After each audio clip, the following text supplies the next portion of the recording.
Hello, everybody, and welcome back to another episode of In Between the Stitches. As always, I'm your host, Brady Wilson, my co-host, Shay Solschwanger. What's going on? And we're back. It has been, a couple weeks? Few weeks, yeah. It's been a few weeks since we've talked about things. Of course, this get on here and the Stars thing is Game 2 versus the Avalanche, and and the Mavs thing was Game 2, I think, versus OKC. So a lot has happened since we last did an episode.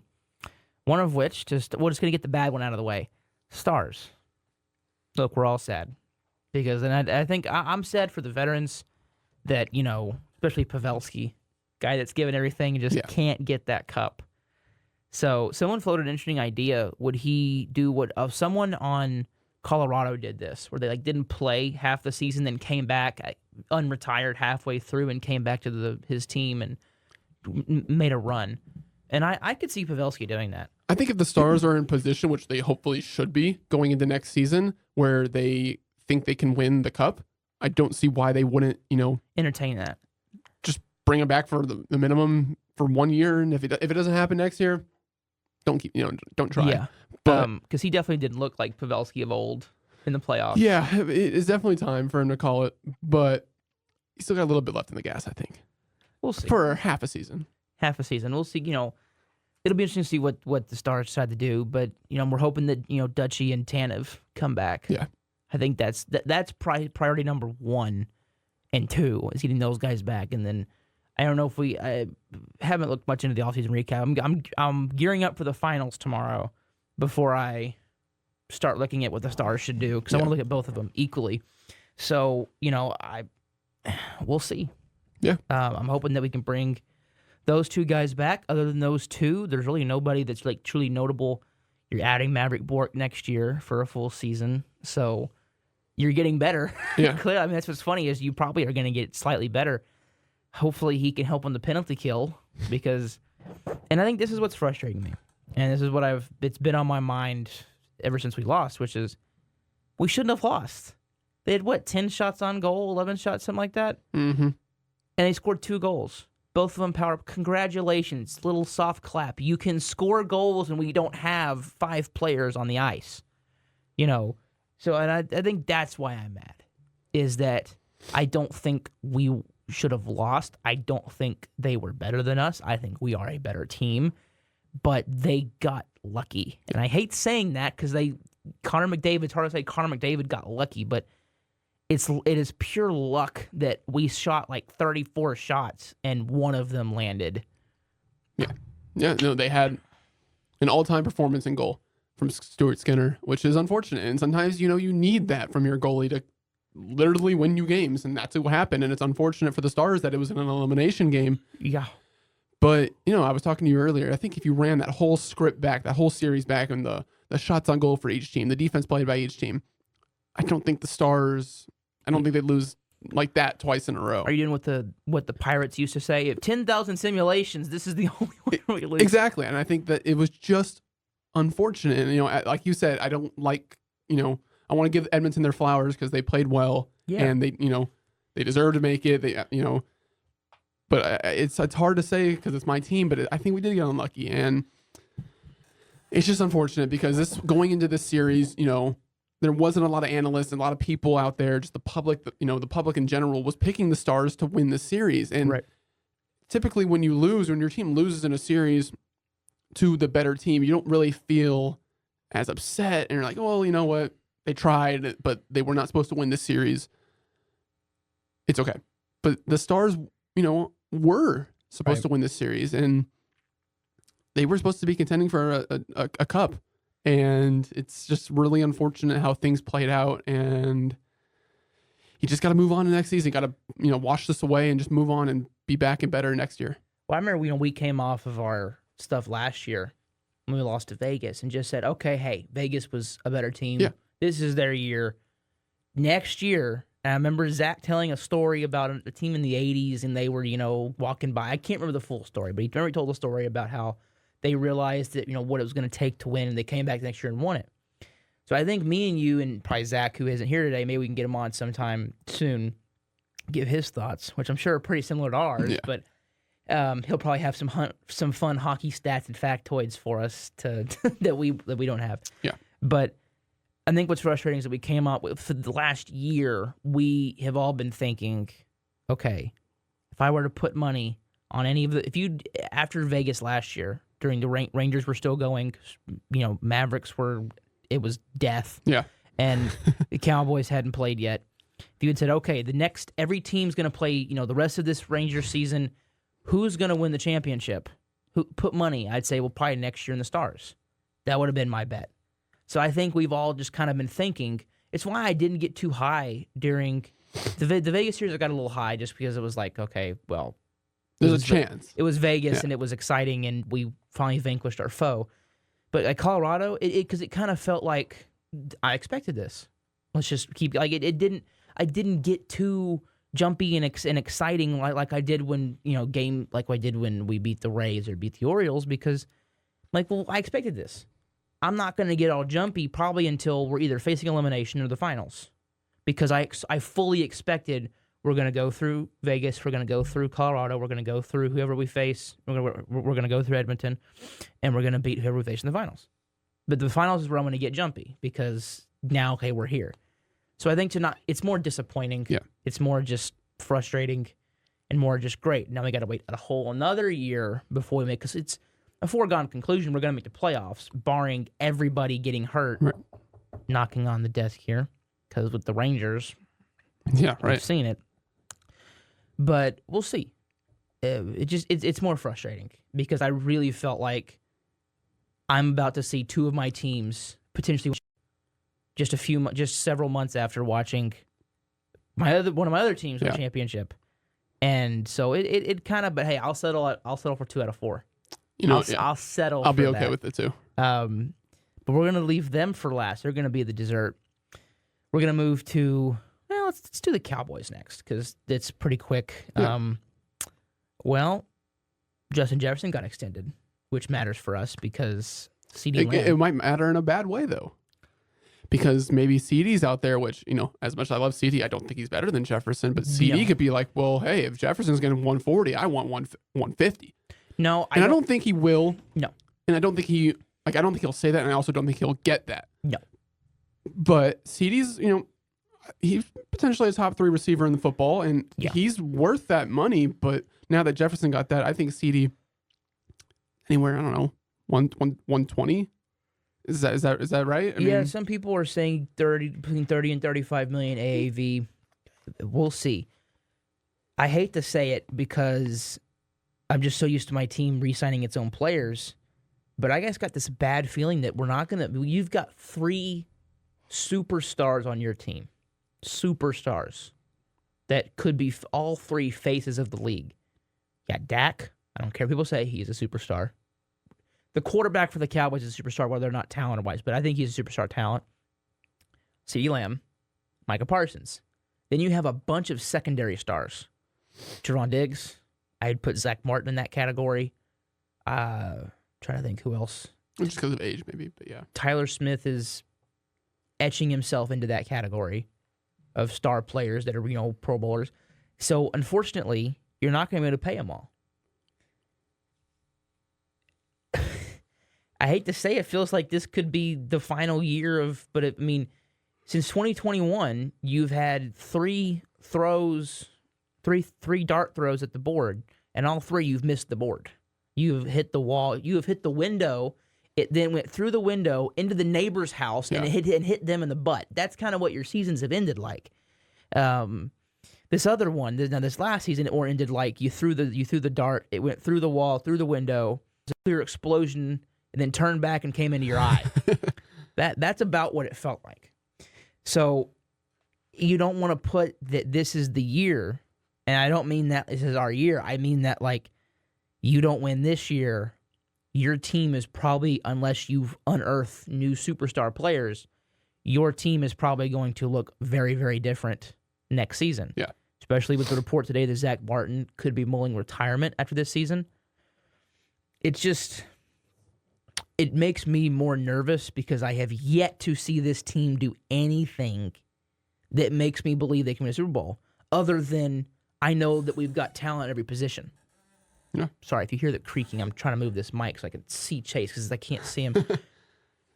I feel like you have plus talent at almost every spot in your roster. Now, there are a few rookies in there, but I still think they're plus talents. Mm-hmm. Especially Cooper Beebe. We love Cooper Beebe. I was so happy we drafted him. So I'm just worried about how this team's going to look. It's why I understand why they're not going free agents all in, because I get that. I would rather re-sign my players than go after big-time free agents. I think what's frustrating Cowboy fans, though, is that they seemingly don't have any interest in any free... I mean, how do you not have interest in Derrick Henry? How do you not look at Derrick Henry and go, hey, let's give him a call? Yeah. Let's see what we can get him for. No. Let's go re-sign Ezekiel Elliott. That's what we need to go do. So I think it's just... It's showing me, and I think it's showing other Cowboys, it's showing what a lot of Cowboy fans have feared for years, which is as long as the Cowboys are good, Jerry's happy. Because his team is good. They won't get embarrassed on national television. And, maybe they don't win a Super Bowl, but we're always good. And I would rather be eternally good than throw it all in with a chance of postseason success. Because, it kind of worked for the Broncos, and it worked for the Rams. But the Saints have been in hell since, and they have nothing to show for it, not even an appearance in the Super Bowl. So that you run risks if you go all in. So I think it was the all in comment that's making everyone so mad. Yeah. It didn't make me mad because I knew he was lying. If a liar comes up and says something and you know he's a liar, why would you believe him? And from my perspective, outside of a couple things, re-signing Zeke, cool, whatever, but didn't need to do that. But outside of that, I mean, I'm not upset with any of the moves the Cowboys made. I think they did all the right things with letting people go that needed to be let go and drafting people that needed to be drafted. I don't think they made any bad decisions. They just didn't do anything to improve the team. It's a PR thing. Yeah, your team on paper is arguably better than last year's team. Arguably. Sure. Arguably. I'm going to say arguably. Why is Stephon Gilmore not a Cowboy? Yeah. There should be certain people that you go out there and okay, we want to compete, right? You're coming back.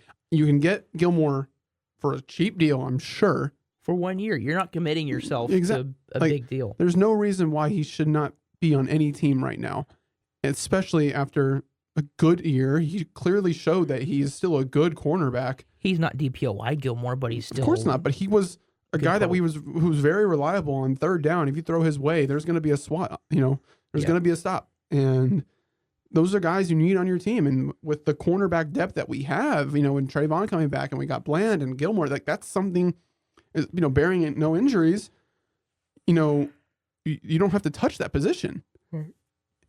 So, I don't know. Well, it's just frustrating that they, like you said, they said they were going to go out and do stuff, but they didn't. The frustrating part is if Jerry had come out and just said, all right, well, you guys, I can't do Jerry, but you guys know the situation. I don't even want to do a voice. You guys know the situation. We're going to have 3 superstar players all wanting big-time deals. We're just not going to be able to pay free agents. We're going to try to worry about our own. That's what we do here. Everybody would have complained because it's Cowboy fans. They would have complained that here's Jerry again not doing anything. But at least he didn't lie to you. At least you can go, well, at least he's telling the truth. It was the fact that he came out and said, oh, we're all in. And then, just like I knew he would come out and said, oh, no. You guys don't know what all in means. When I say all in, I mean we're all in on this team. I'm all in believing that this team can win. Which is funny because when he says you're all in, he's not wrong, but the problem was that he's either, don't want to throw a name out there, but he's either a certain world leader level of incompetent and doesn't know where he is, or he knew what he was saying and knew that it would cause a stir and just knew that he could walk it back later. Because who cares? I'm the owner of the Cowboys. I've got billions of dollars. Who cares if my fans are mad at me? They're still going to come to the games. They're still going to buy the collector cups. They're still going to buy the programs. They're still going to eat this team up because they can't help it. And I would never leave the Cowboys, even if ownership got to that point. It would take Oakland A's level of ownership to get me to not care anymore. I was about to say, do you think this team has a future of like No. fans boycotting like Oakland? No, not to that level because I think they'll always be here. But they may boycott to some level just to try to get the owner pissed off. But I mean, nothing will change. And when Jerry dies or relinquishes control, nothing will change because Steven will take over and he'll have to endure Steven. And then when he goes, whether willingly or grave-wise, then I don't know. Yeah. Then we'll see who takes over. But we're going to deal with bad ownership. I kind of feel like we're going to have to get lucky into Super Bowl at this point because they won't hire a serious coach. They haven't. I like McCarthy. He's won a Super Bowl, but he also had Aaron Rodgers. And if you were to go down that list I've gone down the roster before, a lot of talent on that team. Mm-hmm. I mean, obviously they won a Super Bowl, but it wasn't like Bill Belichick versus the Rams level of that because that last Patriots team was a good team, but they were pretty much coached into a Super Bowl. Yeah, because they dismantled McVay. So McCarthy's a good coach. He's fine. He wins you regular season games, mm-hmm. but he can't win you postseason games. And at this point, and he just frustrates me with his play calling sometimes. But I'm a fan. It's natural. But to have Jason Garrett for 10 years, come on.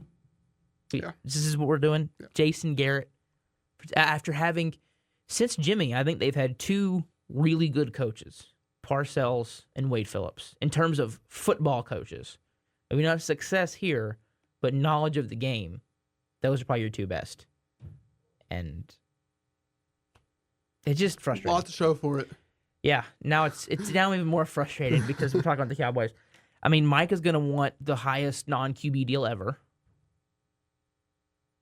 He's going to. Mm-hmm. I think he truly wants to be a Cowboy, but I think he also really wants to get paid. Yeah. Dak is going to want a contract, big one, and CD wants a big one. So and guess what? I'm pretty sure Dak came out in an interview last week or a couple weeks ago saying that like money's not what I care about. Like team success is what I want. Yeah, team success is what you want, but so let's see it then. Stop saying that. Yeah. And let's see you take 30 a year then. How about that? Or 20 a year. How about that? No. I don't think he would take that. I think if you re-upped him on let's say they said, hey, we'll give you $45 million a year. We'll up it $5 million a year. That would show me he cares about the team. Because what did Tom Brady, I don't think, was ever the highest paid QB ever. You know why he was never the highest QB ever? Or highest paid QB ever? There's a lot of syllables in there. Tom Brady was never the highest paid because he understood that to have a good team, you need more cap space to add more talent. And not only that, I'm Tom Brady. I'll get sponsorships and endorsements, and I'll make a ton of money. Brady understood because he was smart. And I'm saying smart, not that other QBs aren't smart. But, and I know it's easy for us to say, oh, well, if I was in that position, I would take a pay cut because I get it's easy for us to say it because we're not. But it still will never really be able to be explained to me how if I was a quarterback, why I wouldn't take a smaller deal. Yeah. Not $5 million a year, of course. No. I want to get paid what I'm worth. Like what's the difference between $40 million and $30 million? It's like $10 million. Well, thank you. Sorry. I'm seriously though. I know. If you're getting paid $30 million a year instead of $40 million a year, how much is that really going to affect you? And not only that, but you're the quarterback of the Cowboys.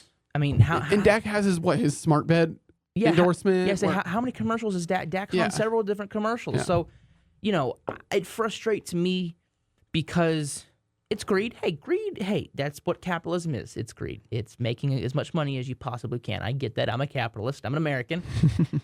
But it's one of those, I hate almost espousing a communist idea here that we should, or a socialist idea that we should, I should take less so we can distribute it to everybody.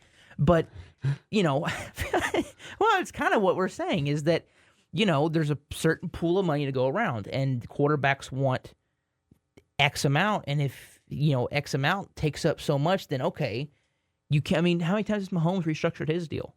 Multiple times? Yeah, a few times. Because I think he understands that they also have Andy Reid, that kind of helps. It just, it's frustrating. Yeah. Very frustrating. But off the frustrating thing, and now to another frustrating thing. We're going 3 for 3 so far. Is the Rangers? Because if I keep talking about the Cowboys, I'm going to lose my brains. So hopefully we can re-sign everybody. Yeah. But let's win this year. Win this year, it's all happy. It's all rainbows and sunshine and unicorns. The Rangers, 29-32, second in the AL West, 5.5 games back. It has been a bit of a rough stretch for the Rangers. Just always got to remember that they are the World Series defending World Series champions. See, I'm so frustrated. I forgot. We are the reigning, defending World Series champions. That is when we remind you folks of that little factoid. Especially right now. Especially right now, because it's a little rough out there. Yeah. I'm almost like, I'm excited to go tonight, but like the other time I'm kind of like, boy, I can't wait to watch us get 3 hits and strike out 18 times. Yeah. 8 of them looking, I think it's a rough patch. There's a reason you don't crown champions in June. There's a reason that baseball has a 162-game schedule. We should shorten the schedule. No, this is why you don't shorten the schedule. Because I think last year in June, though, we were... No, I know. We thought that, like, this team can really do something. Well, this team can do something because it's largely the same team. Of course, and everyone's hurt right now. I understand. Didn't change much. Yeah. In fact, I think you almost got better. If everyone was healthy and everyone was playing to how they played before, except for Carter, and he played like he did last year, my God, you're top 2 or 3 team. Yeah. Because, your rotation, boy, Bradford really came on there. And then Evaldi and Scherzer and DeGrom and Gray and Malley and Dunning and Heaney and Uranium. There's Lorenzen. I'm keep naming pitchers, but you got a lot of good ones. And the pitching hasn't really been the problem. No. You lost 3-1. It hasn't been good. Look, you've been outscored 5-2. Yeah. In 2 games against Detroit.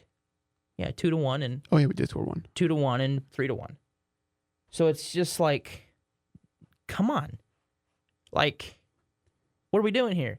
We can't score? This is not the Rangers I'm used to. I'm used to the Rangers losing 9-8.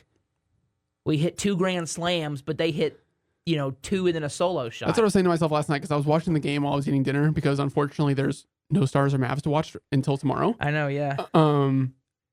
So I was watching the game and I was like, I hate losing like this. Oh, God. 2-0, 3-0, just nothing happening. I'd so much rather just go back to last year when we lose games because of our pitching. 2-1 can be interesting when it's just lights out pitching. 2-1 is interesting when your team's not playing in it. Let me say that. When you're watching a 3-2 game, and it's Game 6 of the World Series, man, that's exciting. Yeah. Because the pitching is electric. Because one swing of the bat can end the game. Exactly. When it's your team, you're frustrated as crap because you're like, swing! Exactly. Hit the ball! It's it's just you're just you're in the bad place of everyone's kind of in a slump right now. Except for Seager. Seager's hitting. But everybody else is kind of treading water a little bit. And I don't know, I'm not in the meetings, I'm not part of the game planning. I can't tell you. Sorry if you hear the creaking again. I'm trying to adjust my mic. I can't tell you what the problem is. I'd love to say it's I don't know. It's the same hitting coaches, and I don't think they're the problem. People are so quick to just dismiss people. Come on now. They worked last year, so clearly I think it's just everyone's in a bit of a funk right now. When you're the World Series champs, I heard a thing the other day it was one of the documentaries I like to watch, and it was, when you haven't won a championship, nobody really thinks about you. They may know that you're a good team, but you don't have that pedigree yet. Yeah. Then when you come out of a championship season, you're going to get every team's best every single night. Because if you watch any opposing team's broadcast and they win, what do they say? And the Tigers take down the defending champions. Now you have a pedigree. Now when someone beats you, it means something. Mm-hmm. Last year it was, we just won a game. But now it's, we beat the defending champions. Yeah. So you're going to get every team's best. Every team is going to be a little bit hungrier to beat you than any other team except maybe their rival because you're the champions. Mm-hmm. That's why it's so hard to repeat because now everyone knows, okay, they're the champs. You better, you can't slack against them. No. And so I think it's a mixture of that plus we're injured, and I think the injuries are taking a mental toll on the team.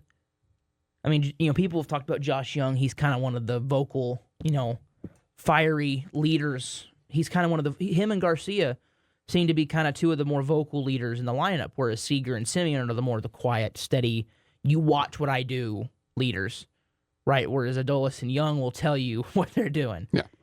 So I think just him getting getting hurt so early in the year and it happening again, I think Simeon talked about it. That kind of really put a downer on the season for a little bit there.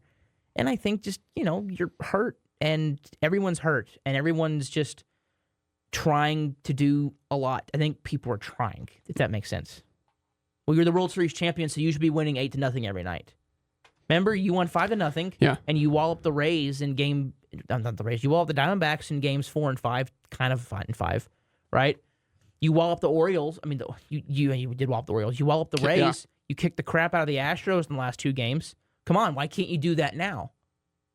Well, it's 162 games. Those were a few games. And when you're in the playoffs, you got that, that playoff sensation. The adrenaline of like, okay, every at-bat matters now. Why do you think Clark was won 98 in the playoffs, 99? Yeah. And he's back to his 95, 96? Because when you're in the playoffs, there's just a little bit extra juice you're getting.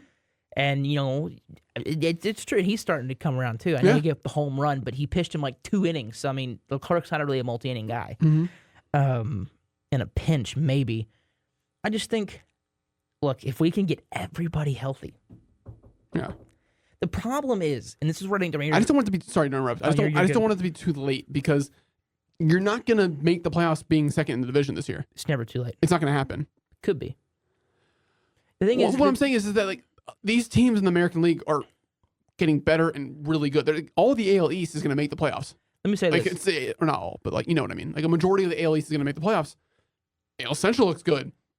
AL West is not good. So if you're not the division champs, no, I know. There's not that good of a chance you're making the playoffs this year. No. I acknowledge that, but it's never.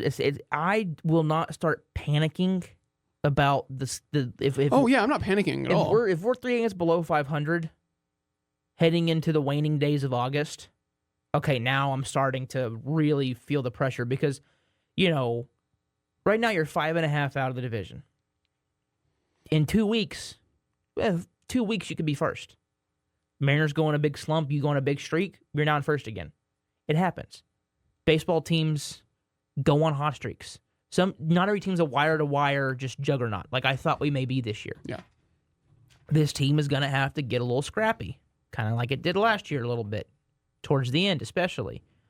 The problem I think the Rangers are going to run into is, okay, well, what do you do to improve the team because we're struggling? Well, we get healthy. Right, but let's say we get healthy and we're still struggling. What do you do? Because you can't exactly trade for some guys because where are you going to put them? It's one of those, you have good names, but if those names aren't performing, like Carter. I think we could add another bat.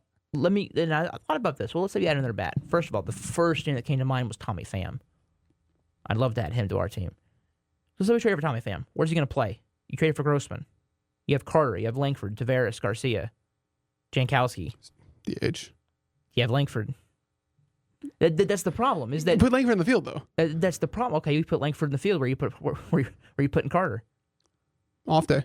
If it's my point to all of this is, you have a ton of really good names, but if those names stop performing, it's one of those. Do you want to pull the plug on the names, or do you want to let them figure it out?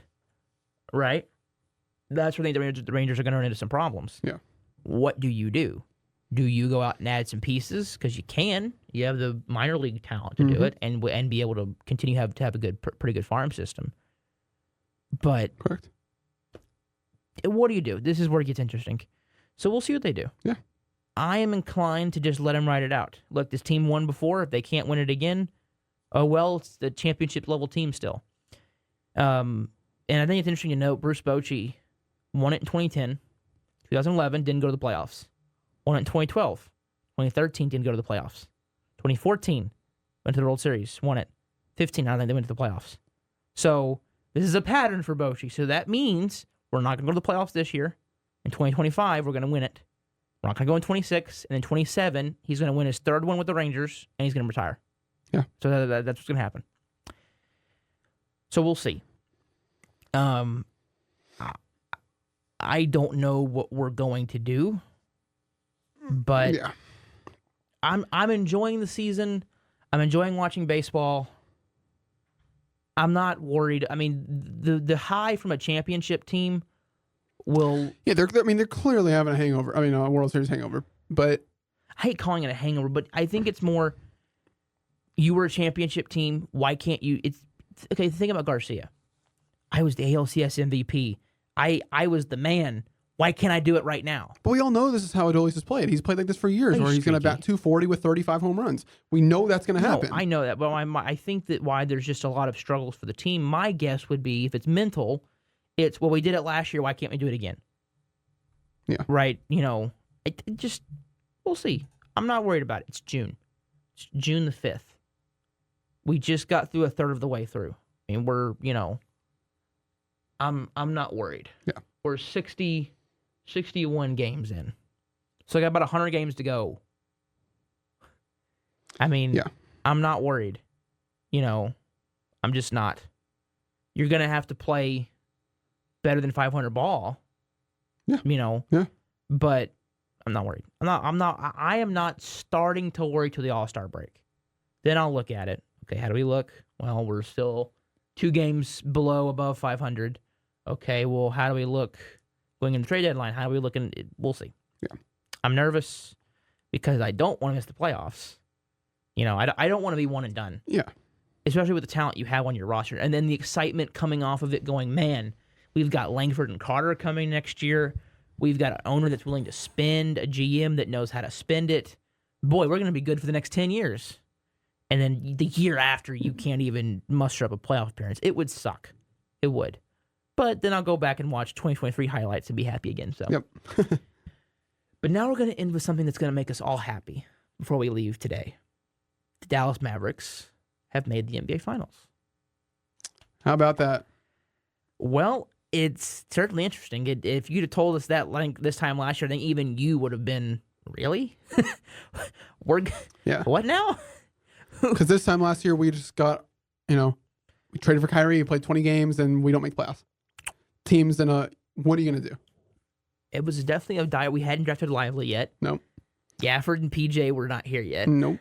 I don't think I think we don't even know if we got, or maybe we did now, but I don't remember. Grant Williams, who everyone thought was that's a cool little fit, guy that can hit an open shot, play some defense. Could not have worked out. Could not have been worse. A worse fit. He was worse than Reggie Bullock. Yeah. But hey, we made it. We're here. Yeah. We're gonna be living and dying for the next 2 weeks. Yay! I'm sure you're gonna be living and dying a little bit more than the rest of us. Not that I'm not a Mavericks fan, but of course, you're basketball first. I'm baseball first. So hey, my number one won it last year. So this is your turn to have your day in the sun and to have your sun float until we come back to the next season. But Celtics are good. We're not gonna lie. I mean, the Diamondbacks were a good team. We were better. I'm glad we played them over the Phillies. I'll just say that. Phillies, I think we still would have won. I think it would have been 6 or 7 though. Yeah. Not 5, and we beat them pretty handily in 2 of them. The Celtics are a lot better than that. They're more like the Braves making the World Series last year. There definitely makes you nervous because Tatum, Brown, Porzingis is going to be playing. I mean, Derek White, Drew Holiday. God, it's just a Mavs. I will say this though, and I'm going to kind of go on, just a talking spree now, just about everything, if you don't mind. I'm going to let you have the floor. The Celtics do not have as much depth as the Mavericks. That is what I will say. Tell that to Seth because he doesn't think so. He thinks the Celtics have more depth? Yeah. They don't. I want you to text him that just after this episode. I will. The Celtics don't have as much depth. But, as long as they're healthy, they don't need that depth because they're just so good from 1 to 8. They have 8 guys. They have 8 guys to put on the floor that are good players. Mavericks could put out 9, I'd say. 9.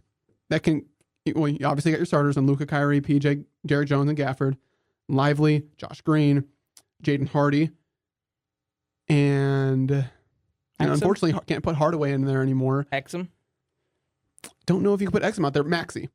Max. And you can debate Hardaway or Exum, for they can combine into one to be a 10. So you can put out 10 guys who can give you productive minutes. Who can the Celtics provide? Obviously, you got Tatum, Brown, White, Holiday, and Porzingis. Al Horford, Peyton Pritchard. Maybe Cornette, but I don't see him playing much this series because I think the pick and roll game will abuse him. If you thought Gobert was bad, wait till you see Cornette in the pick and roll. I'm trying to think about who else. DPOY. He's There's someone I'm missing. I mean, I'm not gonna give them Tillman. No, I'm not. Maybe Sam Hauser, because he's a guy that will hit shots. So the Celtics got 8 guys that they could put out there. Mavs got 9 to 10, I'd say. But the Celtics starting 5 is one of the best starting 5s I've ever seen in the history of the NBA. I think it's valid to say that, especially coming off of historic regular season. But just backtracking a little bit, from the start of the season, everybody knew, we were talking about this. Everybody knew the Celtics would be here, right? Like, nobody thought that the Celtics wouldn't be in the NBA Finals. Everyone thought it would be a failure if they didn't, and if a failure if they don't win the Finals. But everybody knew from the beginning of the season that they'd be here. Nobody thought that about the Mavs, and they're here. And as a Mavs fan, it's really, really, hard to say that I don't think they're going to win. Sorry. No, I think I just kicked you. Celtics are a really good team. We know this, and they are favored, and they are heavily favored. And it's going to be really, really, really, really hard to win. I feel a butt coming on. There is, because they don't want to play the Mavs. What did we say towards the end of the regular season when the Mavs were going on there, winning 16 out of 18 games? What did we say that teams in the playoffs? Teams in the playoffs don't want to see Luka and Kyrie. Remember, we were saying that. Yeah. Celtics are just like any other team. They don't want to see Luka and Kyrie. I would say this. We match up. If you take the 2 stars in the lineup, we match up extremely well. I think it's about the most even star-studded matchup you can have. I would agree with you. Because you have 2 guards that are excellent at almost everything, and then 2 forwards that play like guards that are almost excellent at almost anything. I think where the Celtics are better is the other 3 of their starters. I think Holiday, White, Porzingis is better than who we Derek Jones, Washington, Gafford, Jones, Washington, Lively. Jones, Washington, Gafford, / Lively. But I think our bench. So I got some numbers here, if you don't mind. Here were their points per game from players that you just named, in order: Tatum, Brown, Porzingis, Derek White, Drew Holiday, Peyton Pritchard, Sam Hauser, Al Horford. Yeah, that's 8. And then Horford is at 8.6 points per game, and the next one is Neemias. Please help me with this one. Etta. Who? Oh, it's a Q. Can't read. Who are you reading? Nehemias Quetta. That's the next guy on their points per game. No idea who that is. Exactly. So, who was the guy you said really sucked at the pick and roll? Cornette. Okay, he's the next guy. Five. Not that he sucks in the pick and roll. It's just 5 points per game. He's a 7-footer, but Depoy Gobert, in quotes, right? He can't really. But score. he's not Gobert defensively. Anyway, they have 8 guys at 8 points per game or higher. We have 1, 2, 3, 4, 5, 6, 7, 8, 9. You've got Luka, Kyrie, Tim Hardaway. Actually, he's 3rd on our team in points per game in the season. PJ Washington, Daniel Gafford, Derek Lively, Derek Jones Jr., Josh Green, and then it was actually Grant Williams. Yeah. But Dante Exum, Jaden Hardy. I feel like Hardy. Well, Hardy stepped up big in this one. Hardy is worth some points, and so is Kleba. So you can replace Hardaway and Grant with Hardy and Kleba. Mm-hmm. I think that it's more even than people are going to give us credit for. It's just that people are, they look at this Celtics starting 5, and they are just a juggernaut. They from 1 to 5, they can shoot from everybody on the floor can shoot. Everybody on the floor can attack. Everybody on the floor can play defense. Well, we've seen what Porzingis can do. When Porzingis is healthy, he was great. Yeah. Just wasn't the best fit. Luka, I think, is kind of funny, was a better fit with another guard. It's funny because right now, if you told me I could get Porzingis back on this team, oh yeah, 100%. Yes. Yeah, because you can play him on the floor with Lively and Gafford. You can, because Porzingis is 7'3", but he can shoot from half court. Yeah. You can still space the floor with 2 7-footers on the floor. It'll be interesting to see what the Mavericks are able to do. I was talking to a buddy of mine that's big basketball guy, used to play and everything, not like professionally, but loved to play and everything. Sure. He was, I hope Kid doesn't get cute with like small ball lineups and try to basically scheme a championship when you don't really need to. Just play your players the way you've been playing and you can win. Well, there will be, and I will say this real quickly before I go into that, because it's a valid argument. We do not win this series if PJ and Derek Jones Jr. don't hit their shots. Because we know that they're role players. Or at least score points. You got to get 10 a game from Derek Jones. You got to get 10 to 15 from PJ. You got to get 10 from your centers. And you got to get 35 apiece from Luke and Kyrie. 30, 35. That's what's going to have to happen. Oh, yeah. That's what's going to have to happen. Or you're going to have to get PJ to hit 20. Then maybe, Kyrie 25, Luka 35. Yeah, exactly. Well, they're going to have to get points from their stars, too. I mean, it's not like... But the thing is that they're role players. You don't have to worry about them being struggling because they have shown all year long that they're very capable. Now PJ is of course very capable of going for 20 plus, but they Derek White, I don't know what his averages were, same with Holiday, but they shown they can average 20. Look, they're the better team. I'm not going to sit here there's and no question argue there. that we're better than them. I'm going to argue though we can beat them. It's just not going to, but they're the best team we faced so far. Now, going back to your friend's argument about the small ball lineup, because and I think Kid will do it, where he runs Maxey at the 5 with PJ, Derek Jones, Luka, Kyrie, and Maxey. The reason he does that is because obviously you space the floor. You get everyone in the one-on-one game. You can switch everything defensively, because Maxey can guard the 1 through 5. He can. He's a great on-ball defender. He's strong. Now, Porzingis might shoot over him because you got 5-6 inches on him, which is funny to say. Yeah, but it's a smart strategy because of what you can potentially do on each side of the ball. You can bring Maxey and have Luka and Kyrie isolate one side of the ball over here, and just have Maxey, who will be guarded by Porzingis on the far other side in the corner. But Porzingis can't help. Luke and Kyrie are gonna be one-on-one. They blow by him. They get to the basket. Someone's gonna have to help, and everybody on the floor then can shoot. So Kid will run it, because especially if we get desperate to try something to stop this team, because it's gonna happen. Hopefully, I don't know. I think I do think if in crunch time games, if there are crunch time games, Lively will be on the floor, right? Because of how good of a playmaker he is. Hopefully he's healthy. Yeah, and I think he is. I think he's good to go. I think both teams are fully healthy. I think every single player on each team who gets minutes is healthy. I'm just hoping it's not a rout, that it's not. And the Celtics went 5 and they weren't on it. They were. That's what concerns me, is because you look at the historic stats, and Kyrie hasn't beaten the Celtics in his last 10 games. He's 0-10, and both regular season games. Now, granted, one of them was in Dallas before the trade deadline, and we lost by 7, I think. So I remember them beating us in the regular season. They beat us 2-0, yes. And the second game we played them was in Boston, and it was, I think, maybe a week after we got PJ and Gafford. Maybe a week, because it was on that East Coast trip when we played the Knicks that game, and Grant Williams was gone. Seth Curry was gone, but we didn't have PJ or Gafford yet. So we had 7 or 8 guys that we played. We ended up winning that game. But it was on that East Coast trip where we played the Knicks, the Nets, and then the Celtics. So it might have been PJ and Gafford's second game with the team when we played them. They haven't played this version of this team. They have not played this version of the team. Yes, everybody on the roster. Yes, everybody was there. But the team is clicking now. The chemistry is there. The confidence is there. And the Mavs were with them I was rewatching just to see what they could learn. Doing some scouting. I was doing my own film because I know that's what they were doing. They were watching the previous game. And they were down 10 at the end of the third quarter. They cut it to 1 in the third, and they're down 10 at the third.